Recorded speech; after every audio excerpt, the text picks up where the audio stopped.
Hello, this is Faith at Faith and Books, and this is the Sunday edition of the May is for Magazines, and I'm going to be talking about this magazine, Integrity, every Sunday. It is it was a very small magazine, and I've been doing research on it. It's rather obscure. It was published possibly between 1941 and 1947, 57 or 58. It's kind of fallen off the map.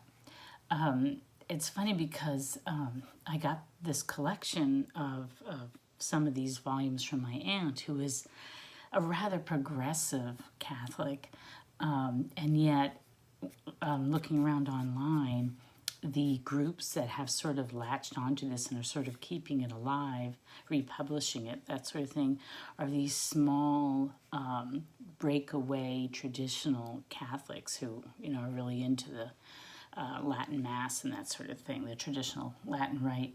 And they're the ones that are keeping it alive. So this came out just in the years just prior to Vatican II, which just shook the foundations of Catholicism in good ways and in bad ways. And there's been a lot of fallout, and we're still dealing with that. I got intrigued by this magazine when I didn't even realize I had it until a couple of years ago when I was going through things that I hadn't really unpacked from my aunt, and I found them. And so I've been interested in them ever since. But of course now I'm actually delving into it. So I've been doing research there, and I found this publishing company that just started in 2018 up in Ontario, Canada. And they have a project where they want to republish books by one of the women who founded it. So as far as I can tell, three people founded it. One guy named Ed Willock, who somehow was associated with Chesterton and Belloc, G.K. Chesterton and Hilaire Belloc. And then two women, Carol Jackson Robinson, who sometimes wrote under pseudonyms, and then Dorothy Cohen, who was also a co-founder. And I did some research on Dorothy Cohen because I have a book that I got from my aunt. I love the symbol of the pelican there. It's a symbol of Christ. And this is actually a collection of writings that she did for magazines. So I think some of these maybe appeared originally in Integrity. So Dorothy Cohen was really interesting. She died in 1984. She had an obituary in the New York Times. She had been a professor of sociology at Fordham University for many years. And I could tell from reading them, just glancing through this, it has that orientation. It's definitely deals with sociological problems among lay Catholics. The issues that I have is this is November 1953. This is the only volume I have from 1953. And then for 1954, I have January through November. And then the last thing I have, so the first one in January is called Growing Old Gracefully. They all have these wonderful illustrations or cartoons by Ed Willock. And then the last one in 1954, November 1954, is Single Women, Sex and the Single Woman. So I think I'll go through those every Sunday. And then there's this one book that's a collection of this guy's cartoons. And there's some really good ones. I'm looking forward to going through these and showing various ones. They're quite clever. But the first one for today is the November 1953 one, and it's simply entitled The Apostolate. And it's very interesting. I don't even know what to say, but I'm just going to read the titles of the different articles and maybe show you some of the cartoons. The first one is, Do All Lay Apostolates Have Short Hair? That's by Dorothy Cohen, which is pretty comical. Now, Dorothy Cohen, I read an article or part of an article about her that was sort of very condemning of her because she was, and this is going to be so alien to anybody who's not Catholic, but she was a consecrated lay virgin. So that means that she wasn't going to get married, but she hadn't actually joined any order to become a sister or a nun. So she was a lay person. Often they're associated with a third order, lay order. So you can do that. You can join like the Franciscans and be a lay Franciscan. And I'm not sure where which order she joined, if indeed she did. But anyway, but apparently she was a consecrated virgin, and there was some article written right after she had died from a feminist perspective, really. I only read about half of it, but the flavor of it was really sort of condemning this whole idea of consecrated virgins and condemning the church for, revering virginity so much and that sort of thing. So many things now that weren't controversial in the past have now become controversial. So it's an interesting topic to delve into. I don't know if a short video is the one for that. I don't know if I'm capable of taking all the heat, or, not that I probably generate much heat, but maybe an occasional downvote. But anyway, the next article, let's see. So the first one was, and that's kind of a joke because the lay consecrated life sort of, and I don't know of any male counterpart to the consecrated virgin. So was it just women? I don't know. But it is the joke that they all cut their hair and have short hair. So I haven't actually read the article. Let's see. I don't get this cartoon. It says, to conclude my talk on the theory of Catholic action. And then there's the cartoon. Can you see that well enough? Maybe you'll get it if you don't get it. The next one is called The Pentecostal Life. In what does the apostolate consist? Father Tavard, who is a French Assumptionist at present in New York, explains the nature of the Christian witness. That's the Pentecostal life. Here's another cartoon. It says, Union meeting tonight, reconstruct the social order. Pius, the something or another.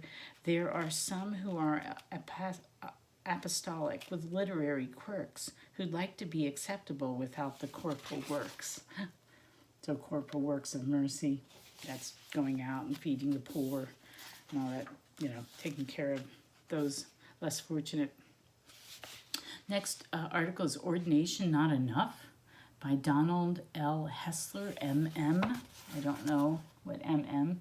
stood for, but that, all these initials are for different orders. It says, the note down here says, the need for laymen to go to mission fields to work with the natives in forming a sound Christian society is increasingly realized. Father Hessler, a Maryknoll missioner of wide experience, he worked in the Far East for a number of years and spent World War II in a Hong Kong prison, writes about his parish in Yucatan, Mexico. The Maryknolls are still around. They're out there living with the poor in various countries. So let's see. What's the next article? Oh, this is interesting. This is Ed Willock writing a column praising Belloc. I guess Belloc had just died. Hello, Hilaire Belloc. And it's quite an ode to Belloc. And then they have a note there saying, while himself always favoring the Chester half of the famous Chester Belloc, they were partners and wrote a lot together and did a lot of things together, and so they got the nickname Chester Belloc. That's Chesterton and Hilaire Belloc. Ed Willock wanted to pay this tribute to Hilaire Belloc, whom he very much admired. We're glad that he completed the article as well as the accompanying drawing, for a few weeks ago, Ed himself became ill again. 2 years ago, Ed had a cerebral hemorrhage from which he has been slowly recovering. We ask our readers' prayers that God willing, he will pull through this latest attack.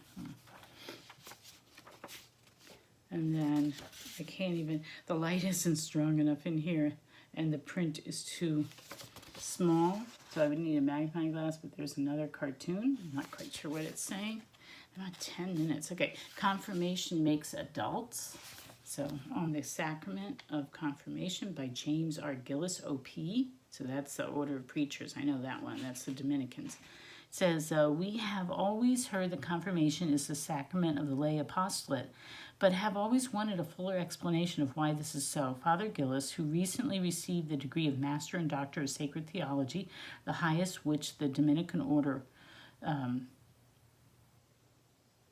confers, sorry, I can't read, writes about confirmation for us. So that's an article on confirmation. This is cute. Here's a cartoon. It says, for Tom, Dick, and Harriet, the apostolic call is meant for one and all. Why take the view that it's for the chosen few? Let's see, education through the apostolate. So apostolate is just a movement that tries to encourage people in a particular direction towards, spreading the faith. Recently, we heard a lecture by Douglas Hyde, the former British communist and present leader in the lay apostolate. He made the point that the communists believe they can make any man a leader if he wants to be one. The successful leader has confidence in his cause, which makes him capable of surpassing himself. Monsignor Cardinge, something like that, realized the same truths when he developed the Jokist, Jocist, the young Christian worker technique for forming apostolic leaders. The following article, which discusses that technique, is by a priest who wishes to remain anonymous. I wonder why. Anyway, that's interesting. It's just interesting to see what was going on in the church in 1953, because the word on the street, or what we get repeated to us, is that prior to Vatican II, the church was stale and people were just going through the motions, and that's why we needed a reformed liturgy, and all these changes were made. And that never sat well with me, because I knew, a generation that were very involved Catholics before Vatican II, and it seemed like there was a lot of intellectual vigor, a lot of things going on, like Bishop Sheen, Archbishop Fulton Sheen had a TV show that was played all over the country. Dorothy Day was doing her thing. I mean, there were definite things going on. I never quite bought, maybe it was partially true, but I never quite bought that explanation. And it's a mystery to me exactly what happened. What were I need to study this. What were the forces that inspired Vatican II? And why did so many things go wrong after it? I'd be really interested to study that. And then here's another little poem and cartoon. It says, worker to worker, do you have a stupid job? Could be where you're needed. Among God's working mob, there's fertile ground unseeded. So this was all about inspiring people to go out and spread the faith. Now, I think the most interesting part of these, besides the cartoons, which I really like, the most interesting part of this magazine are the book reviews that are at the back, because so many of the authors that I'm seeing here are now considered, they were just publishing in 1953, are considered,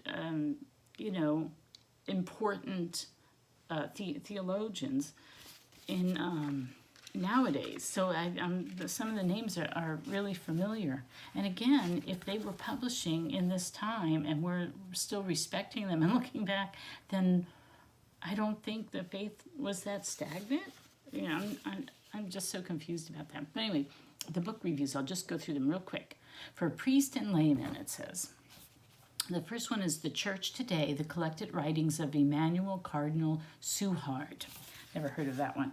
The next one, For the Marian Year, The Mother of God by M.M. Philippon Order of Preachers, O.P., Newman Press.